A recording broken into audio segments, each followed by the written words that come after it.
작년 미국에서 10km 단축 마라톤이 있었습니다. 이날 우승 후보는 에티오피아 선수였죠. 그는 우승 후보답게 맨 앞에 1위로 계속 달리고 있었습니다. 그리고 결승선 150m를 앞에 두고 에스코트 하던 경찰 오토바이가 이제 우측으로 빠졌는데 그걸 계속 따라가 버린 겁니다. 경로를 이탈하고 만 것이죠. 뒤늦게 깨닫고 다시 결승선으로 돌아왔지만 이미 그 뒤에 선수에게 우승을 내어준 상태였습니다. 결국 3등으로 도착을 하고 말죠. 대회 2연승 0회 그리고 우승을 놓치고 맙니다. 짧게는 몇 개월, 길게는 또 수년을 기다려 준비해 왔는데 길을 잘못 들어서 결실을 놓치고 만 거죠. 여기서 한 가지 우리가 깨달을 수 있는 게 있습니다. 속도도 중요하고 1등으로 달리는 것도 중요하지만 정작 중요한 것은 방향이라는 거죠. 많이 들어보셨을 겁니다. 트렌드 코리아 2024라는 책에서 우리 사회를 다양하게 정의를 했습니다. 그중 한 가지는 분초 사회라는 거죠. 분초 사회.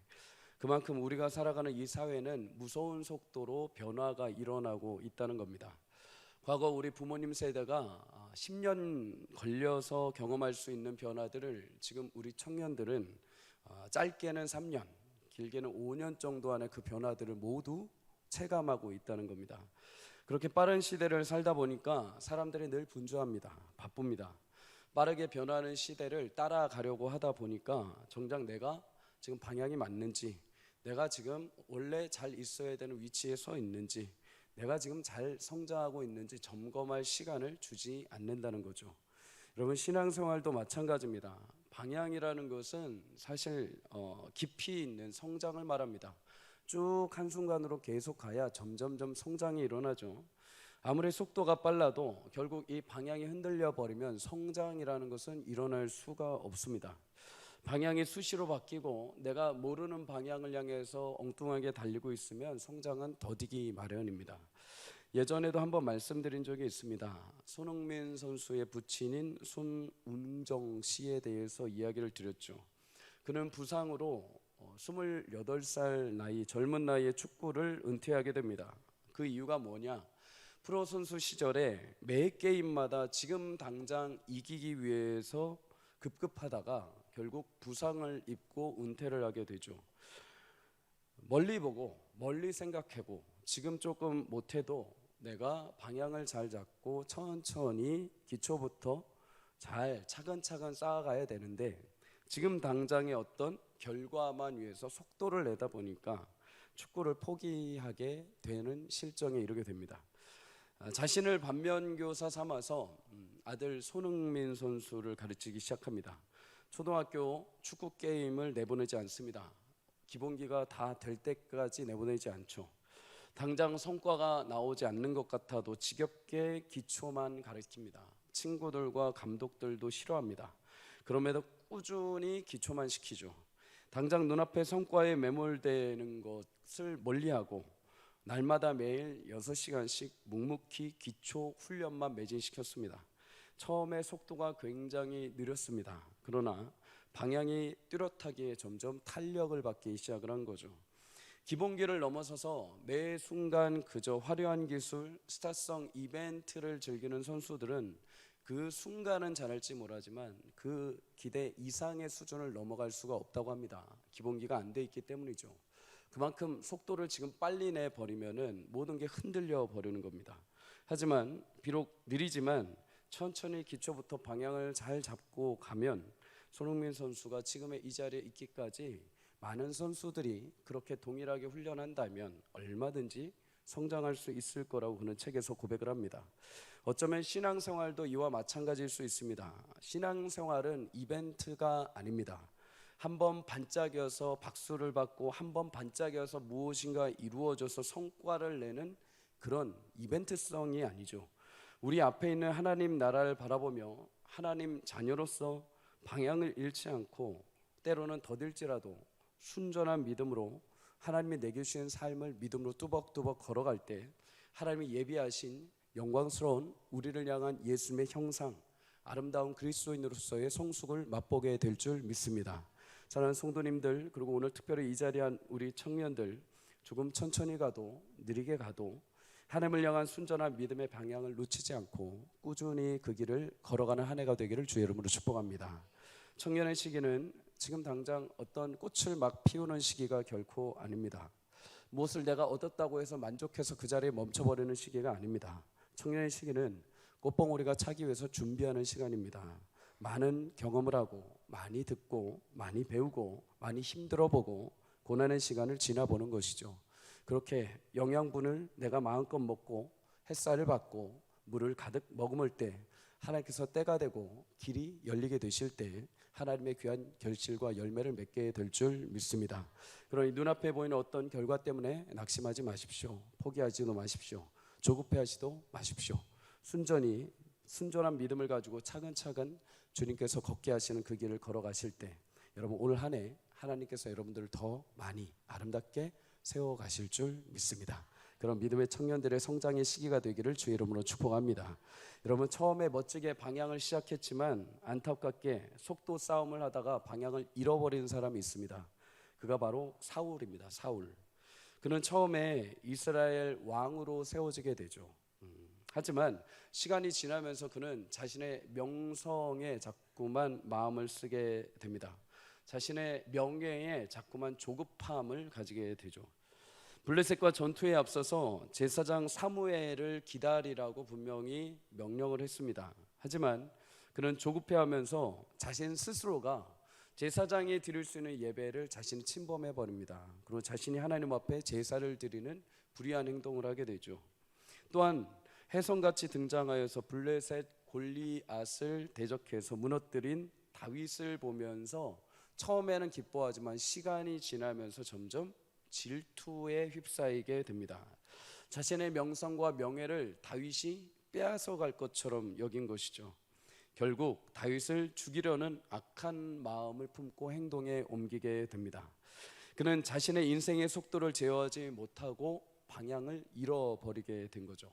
하나님이 내게 주신 왕권, 이것은 내 명예와 나의 영광을 위한 것이 아니라 하나님의 이스라엘 백성들을 순전한 길로 이끌기 위해 하나님이 주신 영광이요 면류가 아닌 것을 잊어버리고 자신의 욕심에 의해서 방향을 상실해 버린 것입니다. 그런데 놀라운 일이 있죠. 사울의 아들 요나단입니다. 우리는 흔히 그 아버지의 그 아들이라고 얘기를 하기도 합니다. 그런데 요나단은 예외였습니다. 사울, 그렇게 자신의 방향을 잃어버린 아버지 사울에게서 요나단 같은 아들이 태어났다는 것은 굉장한 축복이죠.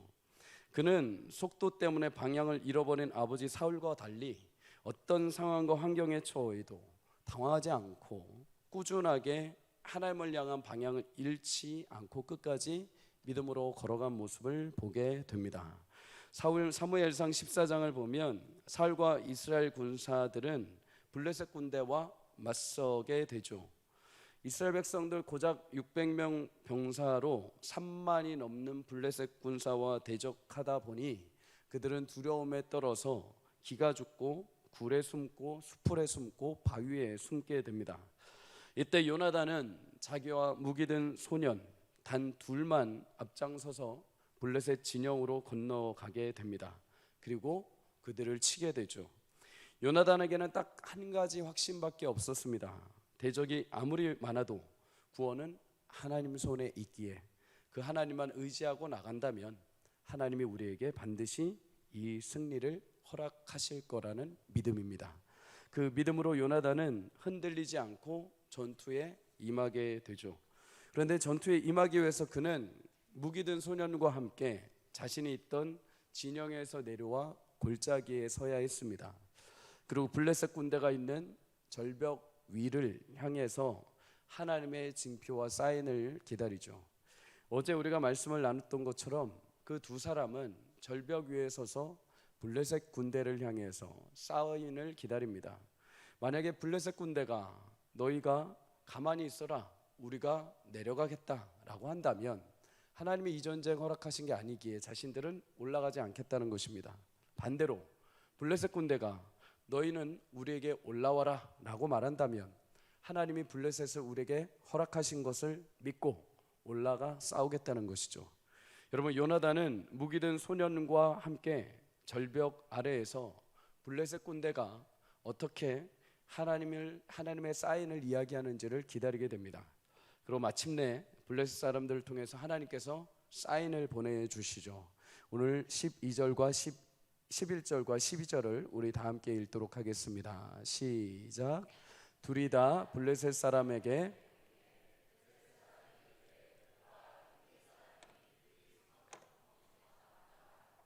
그 부대 사람들이 요나단과 그의 무기를 든 자에게 이르되 우리에게로 올라오라, 너희에게 보여줄 것이 있느니라 한지라.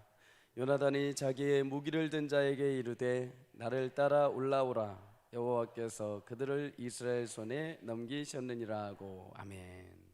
여러분, 블레셋 사람들은 절벽 아래에 서 있는 요나단과 무기 든 자를 향해서 우리에게 올라와라 라고 말을 합니다. 이 말을 듣고 요나단은 하나님의 사인을 확신하며 무기 든 자와 함께 올라가서 블레셋을 공격하게 되죠. 우리가 이 장면을 통해서 올 한 해 내가 온전한 신앙의 방향을 잘 유지하기 위해서 몇 가지 교훈을 얻게 됩니다. 첫째는, 여러분, 세상의 멸시와 조롱 속에서도 나를 향한 하나님의 약속의 말씀이 있다는 것을 꼭 기억하시길 주의 이름으로 축복합니다. 블레셋 군대가 절벽 위에서 요나단과 무기 든 자를 바라보면서 총 4가지 단어를 사용을 합니다. 보라, 히브리 사람들이다. 그들이 숨었던 구멍에서 나온다. 우리에게 올라와라. 3가지 먼저 말을 하죠. 그리고 마지막으로 너희에게 보여줄 것이 있다. 여러분, 히브리인이라고 표현하는 것은 이방 사람들이 이스라엘 민족을 향해서 무시할 때, 멸시할 때 불렀던 별칭과 같습니다. 그리고 그들은 요나단 일행을 향해서 일부러 그들이 자신들을 일부러 노출시켰음에도 불구하고 블레셋 사람들은 그들이 숨었다가 나온다 라고 비방을 하게 되죠. 그리고 12절에 올라와라, 너희에게 보여줄 것이 있다 라고 말합니다. 올라와라, 너에게 보여줄 것이 있다. 보여줄 것이 있다. 이 말은 너에게 우리가 이제 본때를 보여주겠다. 우리 군사가 얼마나 강력한지 니네 2사람 맛보게 될 거야. 쓴맛을 보게 될 거야 하고 겁박을 하는 것입니다. 이 말을 종합해 보자면 블레셋 사람들은 요나단 일행을 향해서 히브리인이라고 그들의 출신 성분을 조롱하죠. 그리고 그들을 숨었던 구멍에서 나온다고 말하면서 그들의 현실과 상황을 조롱합니다. 마지막으로 우리가 너에게 본때를 보여주겠다 하면서 겁박을 하죠. 여러분, 이 말을 자세히 들어보면 세상이 우리를 향해서 해오는 말과 비슷합니다. 세상은 우리 출신을 향해서 조롱하죠. 너희 부모님, 너희 가문, 너희 출신 대학, 너희 전공, 마치 그것이 우리 인생의 전부인 것처럼, 마치 그것이 나의 삶의 전부인 것처럼, 그러면서 어떤 기준에 미치지 못하는 것처럼, 마치 실패한 사람인 것처럼 우리를 평가합니다. 환경은 어떻습니까? 나의 지금의 현실을 보면서 그가 아무런 의미가 없는 것처럼 말을 합니다. 내가 지금 꿈꾸고 무엇인가를 준비하고 열심히 하나님의 뜻을 가지고 달려가는데 그거 현실 불가능하다는 겁니다. 지금 사회에서 그거 안 맞다는 것입니다. 그 방법으로는 결코 이 시대에 살아갈 수 없다고 조롱하고 비참하게 만드는 것이죠. 마지막으로 또 한 가지가 있죠. 이 모든 것을 바라보면서 부정적인 미래를 만들어가게 합니다. 나의 가정, 나의 형편, 내가 나온 대학, 나의 스펙 계산하게 만들면서 결국 스스로 지금 이 땅 가운데 사는데 그게 아무런 효과가 없다고 부정적인 겁박을 만들어냅니다. 여러분, 그런데 이때 우리가 기억해야 할 것이 있습니다. 블레셋 병사들이 이렇게 조롱과 비난의 말을 하는데 요나단은 무엇을 귀에 담을까요? 여러분, 분명히 4가지 단어를 썼습니다. 그런데 요나단은 이 3가지 얘기 때문에 마음 상하지 않습니다. 이 3가지 말 때문에 두려워하지 않습니다. 이 3가지 말 때문에 자신의 신세를 한탄하지 않습니다. 그의 귀에는 딱 한 가지만 들립니다. 그게 뭘까요? 그들의 입술을 통해서 올라와라 라는 하나님의 말씀만 귀에 들어오고 있습니다. 여러분, 세상은 여러분, 요나단에게 말하는 것처럼 하나님의 약속과 더불어 주변의 수많은 거품과 잔가지들을 우리에게 들리게 합니다. 하나님이 여러분 이 땅을 사는데 우리 인생 가운데 하나님의 말씀을 안 하시겠습니까? 아니요, 하십니다.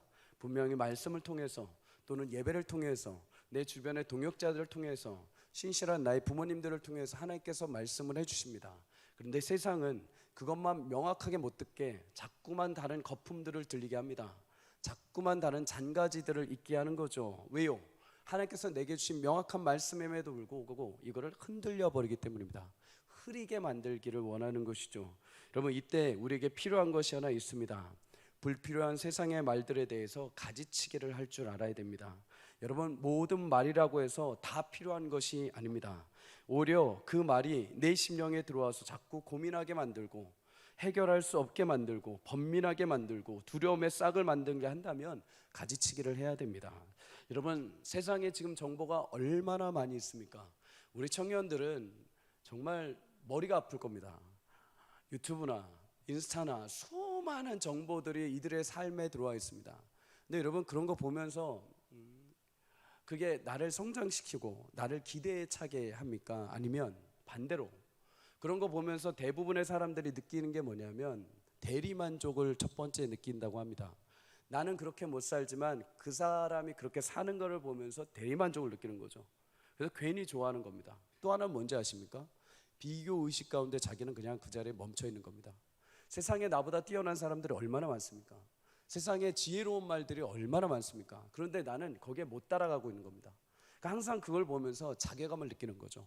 항상 그걸 보면서 처음에는 저렇게 살아야지 라고 하면서 그 현실을 못 따라가는 나를 보면서 자꾸만 비관적이 된다는 것입니다. 그래서 항상 그 안에 머물러 있는 겁니다. 항상 영상을 보면서, 항상 매체를 보면서 나도 어떻게 할 수 없는 현실 가운데 그냥 머물러 버리는 거죠. 사랑하는 우리 청년들, 사랑하는 우리 성도님들, 여러분, 불필요한 모든 것들은 잘라내시기를 주의 이름으로 축복합니다. 그리고 내게 허락하신 하나님의 말씀, 나를 창조하신 하나님께서 내게 뭐라고 하시는지 하나님의 생명의 말씀을 통해서 나의 본인의 정체성을 확인할 수 있기를 주의 이름으로 축복합니다. 여러분, 우리는 말씀을 가지고 세상 사람들과 동일하게 살아가는 사람들이 아닙니다.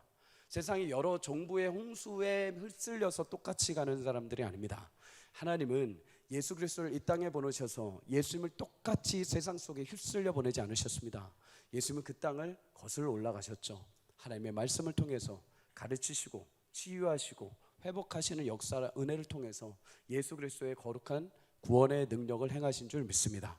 사랑하는 성도님들, 우리에게 들어오는 수많은 정보 속에 모든 것 다 제하고 그 속에 있는 정말 정보가 같은 하나님의 말씀을 들을 수 있는 귀가 있기를 주의 이름으로 축복합니다. 마태복음 14장에 보면 풍랑이는 바다 위에 제자들의 탐배가 힘겨운 씨름을 하고 있습니다. 그때 예수님이 먼 바다에서 걸어오셔서 제자들 앞에 서시죠. 제자들이 풍랑이는 바다 위에 서 있는 예수를 보면서 당연히 유령처럼 생각을 했습니다. 이때 베드로가 말하죠. 주님이시거든 나를 명하여 물 위로 오라 하여 주옵소서. 주님은 베드로에게 물 위로 걸어와라 라고 명령하십니다. 그때 베드로가 아주 잠깐이지만 물 위를 걷는 역사를 경험합니다. 바닷속에서 그의 눈은, 그의 귀는 아주 잠깐이지만 예수님을 바라봅니다. 여러분, 우리도 마찬가지입니다. 말씀이신 예수님을 보다가 좌우에 있는 인생의 풍랑, 수많은 잔가지들을 보게 되면 두려워 빠질 수밖에 없습니다. 수많은 세상의 얘기를 들으면 저도 마음이 혼란해질 수밖에 없습니다. 허우적거릴 수밖에 없죠. 그런데 기억하십시오.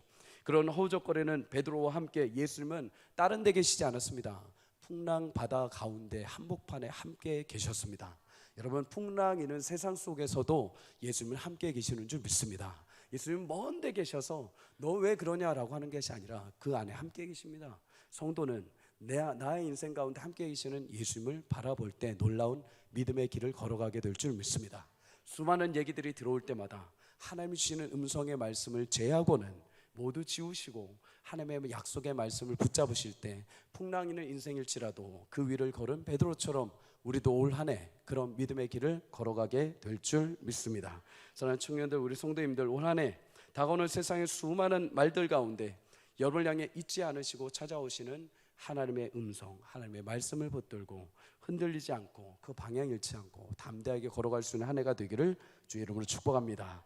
마지막 두 번째로 하나님이 나와 함께 싸우신다는 것을 꼭 기억하시기를 주의 이름으로 축복합니다. 여러분, 하나님의 말씀을 의지한 요나단, 마침내 무기든 자와 함께 절벽 위로 올라섭니다. 그리고 요나단 앞에 서서 치고 뒤에서 따르는 무기든 자가 블레셋 사람들을 죽입니다. 14절에 보면 이렇게 말씀을 하죠. 요나단과 그 무기를 든 자가 반나절 갈 이 땅 안에서 처음으로 쳐 죽인 자가 20명가량이라. 여러분, 반나절 갈 이 땅이라고 말하는 것은 두 마리의 소가 한나절에 갈아 놓을 수 있는 땅의 넓이를 말합니다. 고대 근동사회에서는 황소 두 마리가 보통 하루에 밭을 갈 수 있는 분량을 향해서 1에이커라고 말을 합니다. 지금 면적으로 따지자면은 1200평 정도가 됩니다. 그런데 반나절이라고 하니까 600평 정도의 평수가 되겠죠. 600평이라고 하면 조립식 공장 사이즈 정도가 될 것입니다. 우리 교회 한 많으면 3배, 적으면 2배 정도의 넓이일 것입니다. 여러분, 그 정도 지역에서 블레셋 병사들을 치고 가는데 처음에 20명가량을 쳐 죽였다고 합니다. 이 말씀은 앞에 요나단의 고백처럼 여호와의 구원은 사람의 많고 적음에 있지 않다는 것을 하나님께서 보여주신 것이죠. 그런데 제가 어제 말씀을 이렇게 곰곰이 읽다가 제가 미처 보지 못했던 부분을 발견하게 됩니다. 그 전까지는 요나단과 무기든 자가 단번에 20명을 제압해서 그로 인해서 블레셋 본진, 또 다른 곳에 있는 블레셋의 노략군들, 그들이 이 모습을 보고 벌벌 떠는 줄 알았습니다. 그런데 오늘 15절을 자세히 보니까 요나단이나 무기든 자 때문에 이 주변에 있던 본진 백성들이 떤 게 아니었습니다. 오늘 15절을 우리 다시 한번 읽어보겠습니다. 시작. 들에 있는 진영과 모든 백성들이 공포에 떨었고 부대와 노략군들도 떨었으며 땅도 진동하였으니 이는 큰 떨림이었더라. 아멘. 여러분, 분명 그와 동시에 들에 있던 본진, 사실 절벽 위에 있던 블레셋 군사들은 본진이 아닙니다. 절벽 위에서 망을 보는 자들이죠. 보초병들인 것이죠. 본진은 따로 평야지대에 있었습니다. 그 옆에 좌우에 뒤에 본진들이 있었고, 또 블레셋 군사들이 이스라엘 백성들을 정신없게 하기 위해서 노략군들을 보내기도 했습니다. 노략군들을 보내면 이스라엘 병사들이 어떻게 할까요? 내가 두고 온 우리 가정, 나의 집이 노략당하고 있으니까 마음이 흔들리게 되겠죠. 그래서 노략군들까지 있었습니다. 그런데 오늘 블레셋 사람들도 본진도 모두 떨었고, 심지어 노략군들도 떨었고, 심지어 그 땅까지 진동이 있었다, 지진이 있었다라고 말씀합니다. 여기서 떨림이라고 말하는 것은 두려운 마음이기도 하지만 다른 영어 성경 번역본을 보면 패닉에 빠졌다라고 합니다. 패닉. 여러분, 갑자기 어떤 극도의 불안과 공포를 느끼면 사람이 머릿속에 사고회로가 정지가 되죠. 극도의 공포감이 최고조에 오르고 호흡곤란이 일어나고 몸이 떨리고 심하면 실신에 이르는 것을 우리는 패닉이라고 말합니다. 그래서 사무엘상 14장 20절에 보면 나중에 이스라엘 백성들이 블레셋 진영을 보니까 블레셋 사람들이 서로 무서워서 패닉에 빠져서 칼로 자기 동료들을 치고 혼란에 빠지는 것을 보게 됩니다. 극도의 패닉으로 서로가 아군인지 적군인지도 식별할 수 없을 정도가 되어버린 거죠. 여러분, 왜 이런 일이 생겼을까요? 15절 하반절에 이렇게 말하죠. 이는 큰 떨림이라. 떨림.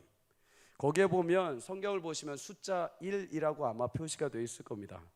성경 맨 아래 각 주에 숫자 1을 따라가 보시면은 이렇게 해석이 되어 있죠. 하나님이 떨리게 하심이었더라.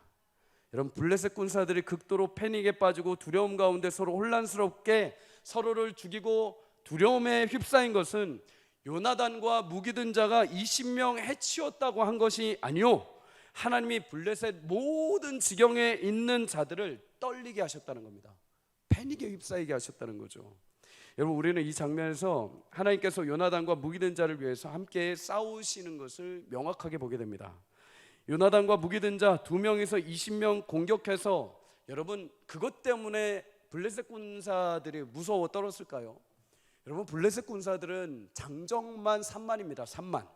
아무리 위에서 2명에서 20명 쳐 죽였다 하더라도 3만 명이 우르르 올라가 버리면은 못 버팁니다. 못 해냅니다. 그죠? 그런데 여러분 그러지 않고 이 3만 명이 올라가지 않습니다. 못 올라갑니다. 왜요? 하나님 발목 잡고 계십니다. 하나님이 그들 떨리게 만들어 버리십니다. 그들 패닉 가운데 몰아넣어 버리십니다. 여러분 이스라엘 백성들 모두 두려움 가운데 있을 때 요나단과 무기든 자가 그 위에 올라가서 싸움을 할 때 사실 얼마든지 수많은 적병들 올라가 그들을 공격할 수 있었습니다. 그런데 요나단 무기든 자가 싸움을 할 때 아래서 하나님이 어떻게 하십니까? 하나님이 같이 싸워 주십니다. 그들이 그 위로 못 올라가게 만들어 버리신 것이죠. 출애굽기 3장에 보면 하나님이 모세를 애굽 바로 왕에게 보내셔서 이스라엘 백성들을 출애굽하게 하시는 장면이 나옵니다. 모세는 하나님의 지팡이를 들고 하나님의 약속을 붙잡고 애굽 바로 왕 앞에 서죠. 바로 왕에게 하나님의 명령을 말씀을 합니다. 당장 내 백성들을 내보내라. 하지만 애굽의 바로 왕은 하나님의 명령을 거역하죠. 더 큰 고역으로 고통을 줍니다. 하나님은 이것을 미리 아시고 10가지 재앙을 준비하십니다. 그런데 여러분 이 10가지 재앙이 어디에 임하는지 기억하십니까? 온 애굽의 왕궁에서부터 정치인들을 집안, 일반 애굽 백성들, 일반 애굽의 짐승들, 아이들 가정에까지 임하게 됩니다. 그런데 유일하게 임하지 않은 곳이 있습니다. 어딜까요? 애굽 나라 안에 이스라엘 백성들이 머무는 고센 땅 안에만 하나님이 그 재앙을 임하지 않게 하십니다. 고센 땅에 있는 이스라엘 백성들을 보호하시는 것이죠. 대신에 여러분 하나님께서 바운더리 치시고 나머지 애굽 백성들이 있는 그곳에 하나님이 하나님의 10가지 재앙을 통해서 애굽의 바로 왕과 전쟁을 하십니다. 애굽의 수많은 군사와 애굽의 사람들과 하나님이 전쟁하십니다. 그리고 마침내 승리하셔서 이 고센 땅 안에 지키고 보호하셨던 이스라엘 백성들을 모두 해방하시는 놀라운 역사를 베풀어 주신 줄 믿습니다. 여러분 마찬가지입니다. 그때도 애굽 바로 왕 앞에서 여러 요술사들과 싸운 사람은 딱 2사람입니다. 모세와 아론이죠. 여러분 모세와 아론 그들이 얼마나 실력이 있었겠습니까? 그들이 한 것이라고는 하나님의 지팡이 들고 하나님께서 명령하신 대로 말하고 기적행한 것밖에 없습니다. 아주 작고 작은 하나의 믿음의 실천일 뿐이죠. 그런데 하나님 모세와 아론이 작은 실천할 때 그 주위 바운더리 터시고 뭐 하셨습니까? 애굽 백성들을 하나님의 능력으로 영적인 전쟁에서 그들을 잠식시키시고 하나님의 승리하게 하신 줄 믿습니다. 여러분 오늘도 마찬가지죠. 여러분 요나단과 그의 무기든 자는 어떻게 보면은 여러분 그 바운더리 안에 있는 사람들입니다.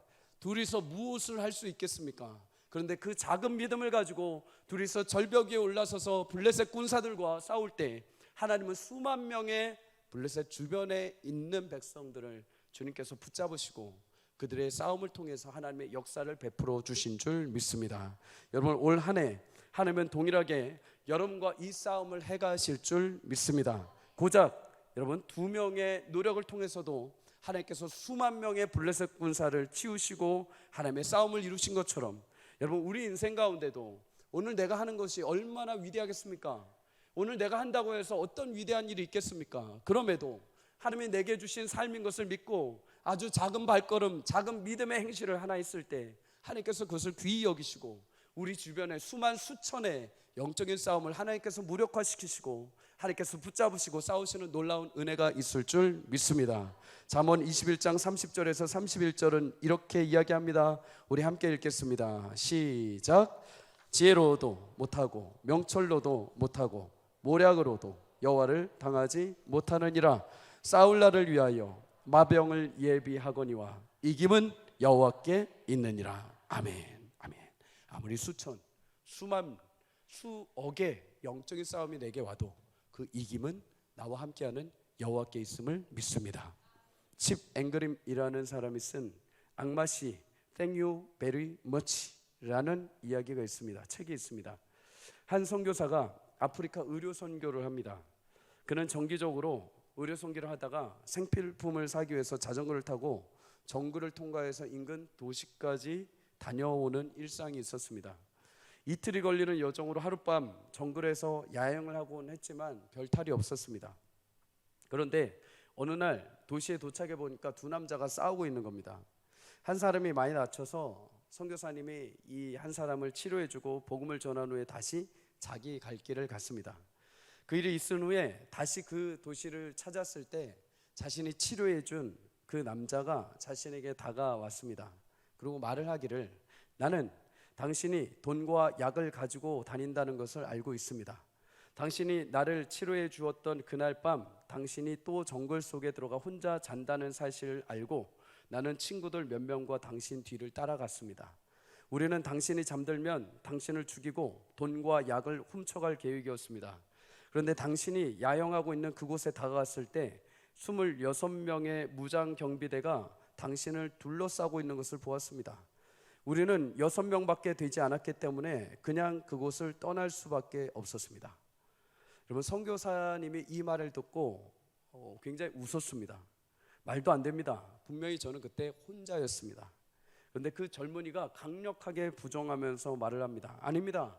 당신 혼자 아니었고 분명히 26명 정도 되는 경비대가 함께 있었습니다.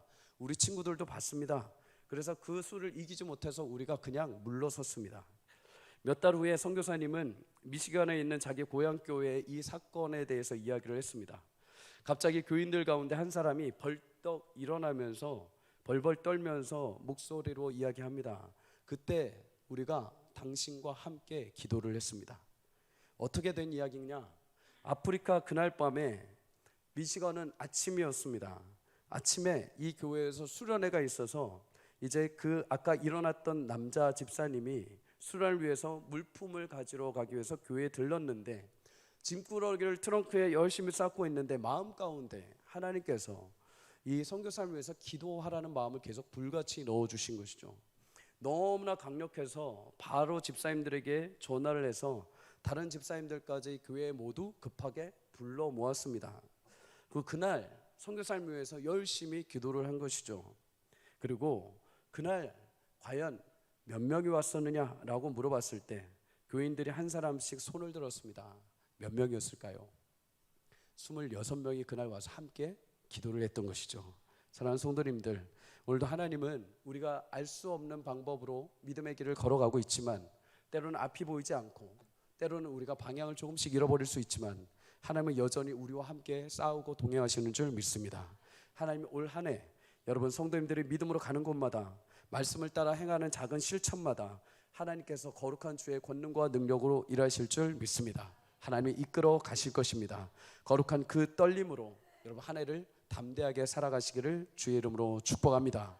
어디든 어느 곳이든 하나님이 여러분들을 지키시고 하나님의 역사로 함께 이끌어 가시는 한 해가 되기를 주의 이름으로 간절히 축복합니다.